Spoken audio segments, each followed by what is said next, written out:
अजितदादांच्या जीवाला धोका होता, म्हणूनच अजितदादांना लपून ठेवण्यात आलं होतं. अजितदादा आता जिवंत आहेत. ते आता सत्ताधाऱ्यांच्या भ्रष्टाचाराच्या फाईल्स घेऊन समोर येणार. विमानात न सापडलेले 6वी व्यक्ती अजितदादाच होते. अजितदादा रजनीकांत सारखे एंट्री करणार, पत्रकार परिषद घेणार, अशा प्रकारच्या भरपूर बातम्या आता फिरत होत्या. परंतु या सर्व बातम्यांना आता ब्रेक लागलेला आहे, कारण राज्याचे मुख्यमंत्री फडणवीस साहेब यांच्या माध्यमातून या संपूर्ण प्रकरणाची तपासणी सीआयडी कडे देण्यात आलेले होते. तर या सीआयडीच्या माध्यमातून आज एक नवीन माहिती समोर आलेली आहे. या माहितीमुळे या संपूर्ण प्रकरणाचा उलगडा लागलेला आहे. याच्या अगोदर पाहिलेल्या बातम्या, वाचलेले पेपर्सचा सोशल मीडियावरती पाहिलेले व्हिडिओ हे आता सर्व असत्य ठरत आहेत. आता एक नवीन गुफे समोर आलेला आहे. यामधून आपल्याला अजितदादा जिवंत आहेत की नाही हे समजणार आहे. यासोबत मागच्या 2 दिवसांपासून एक बातमी वाऱ्यासारखे फिरत होते. ते बातमी म्हणजे अजयदादा विमानात बसण्याच्या अगोदर त्या विमानाचा रंग वेगळा होता. तो रंग हिरवा असल्याचा दावा करण्यात आलेला होता आणि ज्या ठिकाणी अपघात झाला त्या विमानाचा रंग लाल असल्याचा दावा करण्यात आलेला होता. खरंच या विमानात बसण्याच्या अगोदर या विमानाचा रंग हिरवा होता. त्यानंतर अपघाताच्या स्थळी जे विमान आहे तर त्या विमानाचा रंग लाल होता का, तर याविषयी सुद्धा महत्त्वाची माहिती समोर आलेली आहे. यासोबत विमान कोसळताना ज्यांनी पाहिलं असे गोजुबाचे सरपंच आणि उपस्थित असलेले ग्रामस्थ यांनी केलेला दावा, तो म्हणजे विमानातून निळे पॅड घातलेला व्यक्ती या विमानातून उडी मारण्याचा प्रयत्न करत होता. यासोबत आमदार आणि खासदार यांनी उपस्थित केलेले प्रश्न आणि त्या प्रश्नांचे मिळालेले उत्तरे. तर या संपूर्ण प्रकरणाचा सविस्तर रिपोर्ट या व्हिडिओच्या माध्यमातून पाहणार आहोत. त्यामुळे हा व्हिडिओ सविस्तर आणि शेवटपर्यंत पहा. या व्हिडिओचा दृष्टिकोन तुमच्यापर्यंत सत्य माहिती पोहोचवण्याचा आहे. कोणतीही अफवा किंवा चुकीची माहिती न पोहोचवणे हाच आमचा दृष्टिकोन आहे. त्यामुळेच हा व्हिडिओ लक्षपूर्वक आणि काळजीपूर्वक शेवटपर्यंत पाहायचा आहे. आता बघा, 28 जानेवारीची ती सकाळ, हे सकाळ सर्वांसाठी दुःखाचे सकाळ ठरलेले होते. कारण या दिवशी राज्याचे उपमुख्यमंत्री अजितदादा पवार यांचं गोजोबाच्या परिसरामध्ये विमान कोसळलेलं होतं. परंतु हे विमान का कोसळलं, यामध्ये काही तांत्रिक बिघड होता का, काही दृश्य मान्यतेचा प्रॉब्लेम होता का, हा अपघात होता की घातपात होता, असे प्रश्न लगेच उपस्थित होऊ लागलेले होते. त्यामुळे संशय अजून दाट होत गेला आणि आज तागायात असं बोललं जात आहे की अजितदादा जिवंत आहेत. आता अजितदादा जिवंत आहेत हे का बोललं जात आहे, कोणत्या मुद्द्यांच्या आधारावरती असं बोललं जात आहे, हे आपण या व्हिडिओच्या माध्यमातून स्पष्ट करणार आहोत. आणि खरंच जिवंत आहेत का, तर ते सुद्धा आपण पाहणार आहोत. परंतु सीआयडीच्या माध्यमातून या अपघातासंदर्भात नवीन माहिती आता समोर आलेली आहे. यासोबत विमानाच्या शेपटीच्या भागात एक ब्लॅक बॉक्स असतो, तर तो ब्लॅक बॉक्स त्याच दिवशी ताब्यात घेण्यात आलेला होता. तर त्या ब्लॅक बॉक्स मधून सुद्धा काही महत्त्वाची माहिती आता समोर आलेली आहे. तर ते माहिती सुद्धा आपण सविस्तर बघून घेऊयात. यावरून अजितदादांचा घातपात की अपघात हे आपल्याला स्पष्ट होणार आहे. यासोबत उपस्थित केलेले प्रश्न आणि या प्रश्नावरती निघालेला तोडगा, तर यावरून या ठिकाणी हे सुद्धा स्पष्ट होणार आहे. परंतु शिवसेनेचे खासदार यांनी केलेले ते वक्तव्य, ते म्हणजे अजितदादांनी एका भाषणामध्ये सत्ताधारी पक्षाच्या भ्रष्टाचाराच्या फाईले दाखवलेल्या होत्या. या फाईल्स सर्व भ्रष्टाचार दाखवत होत्या. यामुळेच अजितदादांच्या जीवाला धोका होता का असं बोललं होतं. तर यामधील काही तथ्य समोर आलेलं आहे. तर ते तथ्य आपण बघणार आहोत. यासोबत विमानामध्ये 6 व्यक्ती होत्या. 5 डेड बॉडी का सापडलेल्या आहेत, अख्खं विमान जळालं, परंतु अजितदादांच्या हातावरील घड्याळ आणि जॅकेट का जळालेला नव्हता. तर या संपूर्ण सर्व प्रश्नांची उत्तरं आता मिळालेली आहेत. सर्व प्रश्नांचा कोड आता सुटलेला आहे. तर याची आपण संपूर्ण सविस्तर माहिती सांगत आहोत. यासोबत अजयदादांचे पुतणे रोहितदादा पवार यांनी सुद्धा अपघात की घातपात यावरती सुद्धा आता बोलायला सुरुवात केलेली आहे. मागच्या 8 ते 10 दिवसांपासून, म्हणजेच भरपूर दिवस होऊन गेले. मागच्या 28 जानेवारीपासून अजून रोहितदादा पवार यावरती काहीही बोललेले नव्हते. परंतु त्यांनी आजपासून या प्रकरणावरती बोलायला सुरुवात केलेली आहे. त्यांनी सुद्धा कॉन्फरन्स घेतलेली होती. त्यांनी सुद्धा पत्रकार परिषदेच्या माध्यमातून या अपघातावरती संशय व्यक्त केलेला आहे. तर रोहितदादा पवार यांनी काय संशय व्यक्त केलेला आहे त्याविषयी सुद्धा माहिती बघून घेऊयात. रोहित पवार यांनी काय म्हटलेलं आहे त्यावरती आपण नजर टाकूयात. परंतु अजितदादांचा अपघात हा धुक्यांमुळे झाला की या ठिकाणी दुसऱ्या कोणत्या कारणामुळे झाला, तर हे सुद्धा आता स्पष्ट होत आहे. बघा, 28 जानेवारी 2026 ची ती सकाळ संपूर्ण राज्यासाठी काळी सकाळ ठरली होती. कारण या दिवशी बारामतीचं आकाश हे धुक्याने व्यापलेलं होतं असं सांगण्यात येत होते. तर याच धुक्यांमुळे संपूर्ण महाराष्ट्र राज्यातील जनतेने राजकारणातील दमदार नेतृत्व गमावलेलं होतं. परंतु फक्त ही एक ऐकलेली बाजू होती. आता दुसरी बाजू समोर येत आहे. बघा, या लेअर जेट 45 विमानामध्ये अजितदादा नव्हतेच असं सुद्धा काही ठिकाणी बोललं जात आहे. अजयदादा आता जिवंत आहेत. अजयदादांना लपून ठेवण्यात आलेलं आहे. अजयदादांना त्यांच्या चुलत्याने म्हणजे शरद पवार साहेबांनी लपून ठेवलेला, अशी सुद्धा काही ठिकाणी चर्चा सुरू झालेली आहे. अशा प्रकारचे दावे आता समोर येत आहेत. परंतु खरंच अजयदादा जिवंत आहेत का? खरंच ते परत येणार आहेत का? त्यांच्या जीवाला धोका होता म्हणून त्यांना लपवण्यात आलेलं होतं का? तर या संपूर्ण प्रकरणाचा ताजा रिपोर्ट या ठिकाणी आता समोर आलेला आहे. त्यामुळेच व्हिडिओ शेवटपर्यंत पहा. यासोबत तुम्हाला सांगितल्याप्रमाणे खासदारांनी सर्वात मोठा प्रश्न उपस्थित केलेला होता. तो प्रश्न म्हणजे अजितदादांचा अपघात झाला की घातपात झाला, हा प्रश्न सुद्धा त्यांनी उपस्थित केलेला होता. यासोबतच बजरंग सोनवणे म्हणजे शरद पवार गटाचे खासदार बजरंग सोनवणे यांनी सुद्धा एक प्रश्न उपस्थित केलेला होता. तो प्रश्न म्हणजे अजितदादांसोबत त्यांचे सुरक्षा रक्षक म्हणजेच कोण? विदीप जाधव होते. परंतु त्यांच्यासोबत त्या दिवशी त्या विमानामध्ये त्यांचे पीए का नव्हते? ऐनवेळी कुठे जरी दौरा असला, कुठे जरी सभा असली, तरी पण अजितदादांसोबत त्यांचे 2-4 पीए सोबत असायचे. परंतु ज्या दिवशी अपघात झाला त्या दिवशी पीए का नव्हते? तर या अपघाताचा आणि या पीएचा काही संबंध आहे का, याची चौकशी सुद्धा आता या ठिकाणी होत आहे. यासोबत वैमानिकाचा शेवटचा मेसेज काय होता? वैमानिकांनी कोणाला फोन केलेला होता का? वैमानिकाच्या मोबाईलमध्ये असे काही मेसेज सापडण्यात आलेले आहेत का? यासोबत अजितदादांचा पायलट हा शेवटच्या क्षणी का बदलण्यात आलेला होता? विमानात स्फोट, या ठिकाणी विमानाचा स्पॉट हा जमिनीवरती आदळण्यापूर्वी झालेला होता का? विमानामध्ये काही तांत्रिक बिघाड होता का?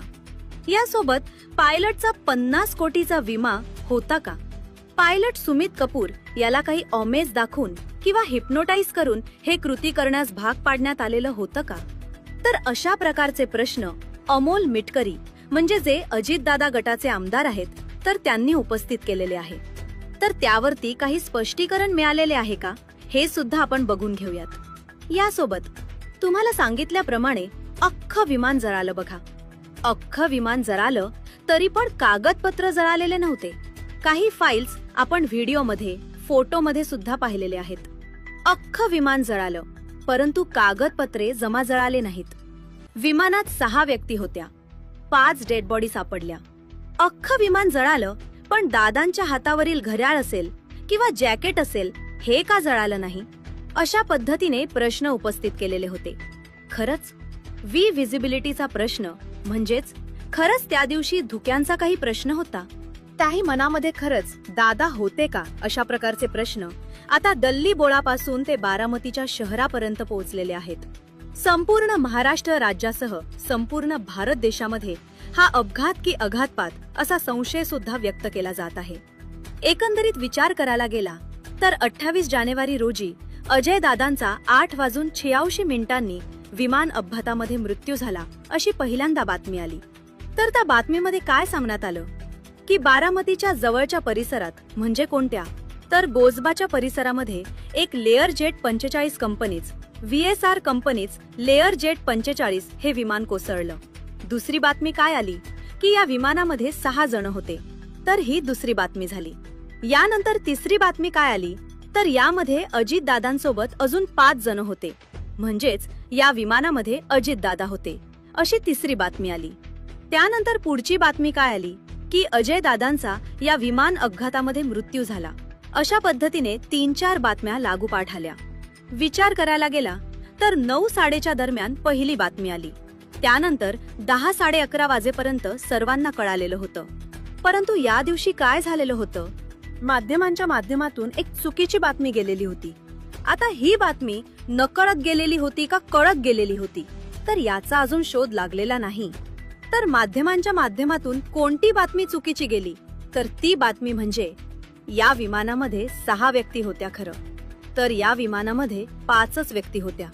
तर याचा रिपोर्ट DGC ही जी विमानाची कंपनी आहे, तर त्यांच्या माध्यमातून हा रिपोर्ट जारी करण्यात आला. त्याचा मॅनिफेस्टो सुद्धा जारी करण्यात आला आणि त्या मॅनिफेस्टो मध्ये सुद्धा 5च व्यक्ती असल्याचा दावा करण्यात आला आणि विमानामध्ये सुद्धा 5च व्यक्ती होत्या. मग ते 6वी व्यक्ती होते की नाही, तेवी व्यक्ती अजितदादा होते का, असा प्रश्न त्यावेळेस उपस्थित झालेला होता. परंतु खरंच या विमानामध्ये किती व्यक्ती होत्या, या व्यक्तींपैकी किती व्यक्ती मृत्युमुखी पडल्या, यामध्ये अजितदादांचा समावेश आहे का, हे सुद्धा आपण बघून घेऊयात. परंतु मागच्या 8 दिवसांपासून संपूर्ण भारत देशामध्ये, यामध्ये महाराष्ट्र राज्य असेल, विविध राज्य असतील, म्हणजेच अजितदादांवरती प्रेम करणारी जनता असेल, गावखेड्यातील वयस्कर व्यक्ती असतील, तरुण नेतृत्व असतील, तर सर्वजण अजितदादा जिवंत आहेत अशा पद्धतीच्या चर्चा करत आहेत. गावखेड्यापासून ते शहरी भागापर्यंत एकच चर्चा सुरू आहे. तर खरंच अजयदादा जिवंत आहेत का, या प्रश्नावरती आता आपण लगेच बोलणार आहोत. म्हणजेच काय होईल की तुमचा सुद्धा जो काही गैरसमज असेल, समज असेल, तर तो दूर होऊन जाईल. कारण आपण आपल्या चॅनलच्या माध्यमातून चुकीची माहिती देत नाही. जिवंत असेल तर आपण त्याचे पुरावे देणार, जिवंत नसेल तर त्याचे पुरावे सुद्धा आपण देणार असतो. त्यामुळे पुराव्यांच्या आधारावरती कोणतीही गोष्ट स्पष्ट करावी लागत असते. तर अजयदादा जिवंत आहेत हे कोणत्या पुराव्यांच्या आधारावरती बोललं जात आहे, गावखेड्यापासून ते शहरी भागापर्यंत का चर्चा सुरू आहे, तर त्यात स्पष्टीकरण लगेच देतो. आता बघा, एकंदरीत विचार करायला गेला तर शिवसेनेचे खासदार कोण, संजय राऊत साहेब, तर यांनी उपस्थित केलेला प्रश्न आणि त्या प्रश्नामुळे तयार झालेले नरेटिव्ह, यामुळे सुद्धा अजितदादा जिवंत असल्याची चिन्ह दिसून येत होती. या खासदार साहेबांनी स्पष्ट सांगितले की अजयदादांच्या जीवाला धोका होता. कारण अजयदादांनी एका भाषणामध्ये वक्तव्य केलेलं होतं की सत्ताधारी पक्षांच्या भ्रष्टाचार्या फाईल्स माझ्याकडे आहेत, त्यांचे पुरावे आहेत, यामुळे अजितदादांच्या जीवाला धोका होता. तर या धोक्यामुळे अजितदादांना लपून ठेवण्यात आलेला आहे का, तर असं एक नरेटिव्ह तयार झालं. आणि त्यामुळे काय वाटतंय की अजितदादा जिवंत आहे, त्यांच्या जीवाला धोका होता म्हणून त्यांना लपून ठेवण्यात आलं. त्यानंतर बघा, दुसरी गोष्ट म्हणजे अजयदादा जिवंत आहेत हे कोणत्या आधारावरती बोललं जात आहे ते लक्षात घ्या. बघा, 28 जानेवारी रोजी, म्हणजेच काय, तर त्या दिवशी बुधवार होता, ज्या दिवशी अपघाताला विमान कोसळला. तर त्या 28 जानेवारी रोजी अजयदादा गटाचे आमदार अमोल मिटकरी यांनी जोराचा हंबरडा फोडला आणि ते काय म्हटले की अजितदादांची बॉडी नाहीये, अजयदादा खूप हुशार माणूस आहे, अजयदादा जिवंत आहेत. आता या त्यांच्या भावनिक वाक्य होतं. तर या भावनिक वाक्यामुळे काय झालं की संपूर्ण महाराष्ट्र राज्याला वाटलं की अजयदादा जिवंत आहेत, यामध्ये काहीतरी वेगळंच तथ्य दिसून येत आहे. तर ही दुसरी गोष्ट.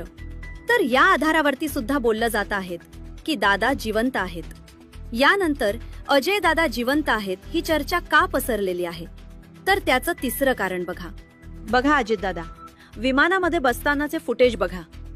ज्या VSR लेअर जेट 45 कंपनीच्या विमानामध्ये अजितदादा मुंबईमधून बसलेले होते, तर ते मुंबईमधून अजितदादा विमानामध्ये बसतानाचे फुटेज किंवा विमानतळावरती पोहोचल्याचे फुटेज किंवा विमान क्रॅश होतानाचे फुटेज, असे फुटेज VIP सुरक्षिततेमुळे पब्लिक केलेले नाहीत असं सांगण्यात आलं. परंतु हे फुटेज पब्लिक न केल्यामुळे अजितदादा खरंच त्या विमानात होते का दुसऱ्याच विमानामध्ये अजितदादा होते आणि या दुसऱ्याच विमानाचा अपघात झाला, अशा पद्धतीची चर्चा सुरू झाली. यानंतर अजितदादा जिवंत आहेत हे कोणत्या आधारावरती बोललं जात आहे हे लक्षात घ्या. बघा, पश्चिम बंगालच्या मुख्यमंत्री ममता बॅनर्जी तर यांनी हा घातपात आहे हा संशय व्यक्त केला. परंतु यांच्या मुले, पत्नी, चलते घरातील कोणत्याही व्यक्तीने संशय व्यक्त केला नाही. यामुळे हे प्रकरण दुसऱ्या दिशेने वळालं. विचार करायला गेला तर पश्चिम बंगालच्या मुख्यमंत्री ममता बॅनर्जी यांनी 28 जानेवारी रोजीच लगेच स्पष्टीकरण दिला की हा घातपात किंवा अपघात असू शकतो. अशा पद्धतीने त्यांनी संशय व्यक्त केला. परंतु अजय दादांच्या पत्नी असतील, मुले असतील, चुलते असतील, घरातील कोणत्याही व्यक्तीने यावरती न बोलल्यामुळे हे प्रकरण दुसऱ्या दिवशीने वळलं. बघा, घरातील आपला एखादा व्यक्ती गेला तर आपण त्यावेळेस भावनिक असतो, त्यामुळे आपण कोणतंही स्टेटमेंट देत नसतो. परंतु मीडियाच्या माध्यमातून, माध्यमांच्या माध्यमातून हे न काही बोलल्यामुळे चुकीचा अर्थ काढण्यात आलेला असावा. यामध्ये काही तथ्य आहे. यासोबत विचार करायला गेला तर अजय दादा जिवंत आहेत हे का बोललं जात आहेत? गावाच्या पारापासून ते बारामतीच्या गल्लेबोळापर्यंत, गोविंद बागेपर्यंत का चर्चा सुरू आहे? तर त्याचं मुख्य कारण लक्षात घ्या. बघा, गोजूबावीचे सरपंच यांनी केलेला दावा आणि ज्यावेळेस ते विमान कोसळत होता त्यावेळेस त्या गोजीबावीचे जे ग्रामस्थ होते, तर ते ग्रामस्थांनी पाहिलेलं ते विमान, यासोबत एका व्यक्तीने दिलेली माहिती की मी दादांना कॉल अपघात होण्याच्या अगोदर केला होता. परंतु अपघात होण्याच्या अगोदर दादांचे बोलणे हे जसे दादा नियमित बोलायचे, दैनंदिन बोलायचे, तसंच वाटत होतं. त्यामुळे सुद्धा अजय दादा जिवंत आहेत, अजय दादांचा अपघात झाला नाही असं बोललं जात. परंतु जी काही सीआयडीच्या तपासामध्ये माहिती समोर आलेली आहे, यासोबत ब्लॅक बॉक्स मधून, कॉकपेट मधून जी काही माहिती समोर आलेली आहे, तर ती माहिती तुम्हाला या ठिकाणी आता देत आहे, म्हणजेच तुमचा गैरसमज होणार नाही. आता बघा, एकंदरीत विचार करायला गेला तर अजय दादा गटाचे आमदार अमोल मिटकरी, तर अमोल मिटकरींनी काय प्रश्न उपस्थित केलेले होते? यांचा पहिला प्रश्न काय होता की विमानामध्ये 6 व्यक्ती होत्या, तर 5 व्यक्तींच्या डेड बॉडी का सापडल्या? यानंतर दुसरा प्रश्न होता, अक्क विमान जळालं, कागदपत्र का जळाले नाहीत? तिसरा प्रश्न होता, सर्व माणसं जळालं, विमान जळालं, विमानाच्या पात्या जळाल्या, परंतु अजय दादांच्या हातावरील घड्याळ त्याच्यामध्ये का वितळलं नाही? अजय दादांच्या अंगावरती जॅकेट होतं, त्या जॅकेटवरती डिझाईन होती, तर ते जॅकेट आणि ते डिझाईन त्या अपघाताच्या वेळेस त्या जाळामध्ये का जाळाले नाही? अशा पद्धतीचे प्रश्न अमोल मिटकरींनी उपस्थित केले. यानंतर खासदार असणारे बजरंग सोनवणे यांनी काही प्रश्न उपस्थित केले की विमान हे डोंगरावरती जे कोसळलं, तर ते कोसळण्याच्या अगोदरच त्याचा स्फोट झाला, म्हणजेच त्याच्यामध्ये बॉम्ब असावेत असा त्यांनी प्रश्न उपस्थित केला. संजय राऊतांनी प्रश्न उपस्थित केला की हे जे विमान कोसळलं, तर हे विमान का कोसळलं? तर या ठिकाणी अजय दादांच्या जीवाला धोका होता. भ्रष्टाचाराच्या फाईल्स अजय दादांकडे होत्या, त्यामुळे हा अपघात घडवला असू शकतो, असे हे प्रश्न उपस्थित केलेले आहे. कोणी सुद्धा डायरेक्ट म्हटले नाही की हे असंच आहे, तर हे असंच म्हटले नाही, परंतु प्रश्न उपस्थित केलेले आहेत.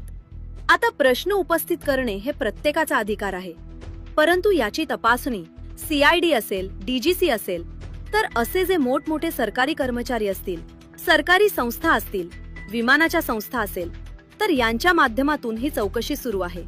परंतु एकंदरच एक रिपोर्ट समोर आलेला आहे. त्या रिपोर्टमध्ये स्पष्ट सांगण्यात आलेले आहे की ज्यावेळेस अपघात झाला त्यावेळेस सर्वांचे डीएनए करण्यात आलेले होते. डीएनए करूनच अजितदादांची बॉडी किंवा अजितदादांना त्यांच्या परिवाराकडे सपर्द करण्यात आलेले होतं. म्हणजेच या ठिकाणी अजितदादांचा अंत झालेला आहे हे स्पष्ट झालेलं आहे. डीएनए टेस्ट झाली म्हणजेच अजितदादांचा अंत झालेला आहे.